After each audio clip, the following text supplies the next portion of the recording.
അപ്പോൾ നമ്മൾ ഒല്ലാല് ശിവക്ഷേത്രത്തിൽ പോവാണ്. അപ്പോൾ അവിടെ മഹാശിവരാത്രിയുടെ അനുബന്ധിച്ച് ഉത്സവമൊക്കെ ആയി.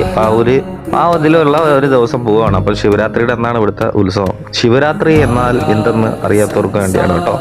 ശിവരാത്രിയുമായി ബന്ധപ്പെടുത്തി പ്രധാന രണ്ട് പുരാണങ്ങളാണ് ഉള്ളത്. ആദ്യത്തേത് പാലാഴി മദനം നടത്തിയപ്പോൾ രൂപം കൊണ്ട കാളകൂട വിഷം ലോകരക്ഷാർത്ഥം ശ്രീ പരമേശ്വരൻ പാനം ചെയ്തു. ഈ വിഷം ഉള്ളിൽ ചെന്ന് ഭഗവാന് ഹാനികരമാവാതിരിക്കുവാൻ ശ്രീ പാർവതി അദ്ദേഹത്തിന്റെ കണ്ടത്തിൽ മുറുകെ പിടിക്കുകയും വായിൽ നിന്നും പുറത്തു പോകാതിരിക്കാൻ ഭഗവാൻ മഹാവിഷ്ണു വായ പൊത്തിപ്പിടിക്കുകയും ചെയ്തു. അങ്ങനെ വിഷം കണ്ടത്തിൽ ഉറയ്ക്കുകയും ഭഗവാന് നീലകണ്ഠൻ എന്ന നാമധേയം ലഭിക്കുകയും ചെയ്തു.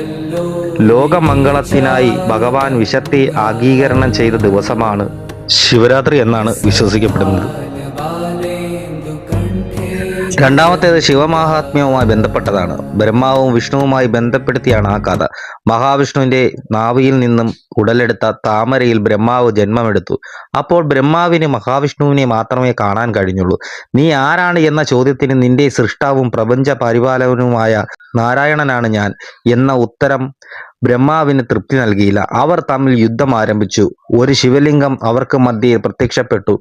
അതിന്റെ മേലഗ്രവും കീഴഗ്രവും ദൃശ്യമായിരുന്നില്ല. യുദ്ധം അവസാനിക്കുവാനും ജ്യോതിർലിംഗത്തിന്റെ അഗ്രം കണ്ടുപിടിക്കാനുമാണ് ശ്രേഷ്ഠനെന്നും അശരീരി മുഴങ്ങി. അഗ്രങ്ങൾ കണ്ടുപിടിക്കാൻ ബ്രഹ്മാവ് അതിന്റെ മുകളിലേക്കും വിഷ്ണു താഴേക്കും സഞ്ചരിച്ചു.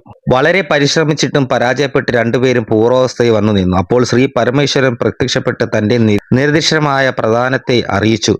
പരമശിവൻ പ്രത്യക്ഷപ്പെട്ടത് മാഘമാസത്തിലെ കറുത്തപക്ഷത്തിൽ ചതുർദശി രാത്രിയിലായിരുന്നു. എല്ലാ വർഷവും ഈ പുണ്യരാത്രി വിശേഷമായി അനുഷ്ഠിക്കണമെന്നും മംഗളകരമായ അത് ശിവരാത്രി എന്നറിയപ്പെടുമെന്നും മഹാദേവൻ അരുളി ചെയ്തു. മൂന്നാമത്തെ വിശ്വാസം അനുസരിച്ച് എല്ലാ രാത്രി ശിവന്റെ രാത്രിയാണ്. അതിൽ തന്നെ ഏറ്റവും പ്രധാന രാത്രിയാണ് മഹത്തായ ശിവരാത്രി അഥവാ മഹാശിവരാത്രി എന്ന വിശ്വാസം. മംഗളകരമായ രാത്രി എന്നും ഇതിനെ സങ്കല്പിക്കുന്നുണ്ട്. അപ്പോൾ വീഡിയോ കണ്ട് ഇഷ്ടപ്പെടും ഇതുപോലത്തെ അറിവും കാര്യങ്ങളൊക്കെ അറിയണമെങ്കിൽ വീഡിയോക്ക് ലൈക്ക് ചെയ്യുക, ഷെയർ ചെയ്യുക, സബ്സ്ക്രൈബ് ചെയ്യുക, ഫോളോ ചെയ്യുക. അപ്പോൾ ഓം നമഃ ശിവായ. എല്ലാവർക്കും നല്ലതേ നടക്കട്ടെ.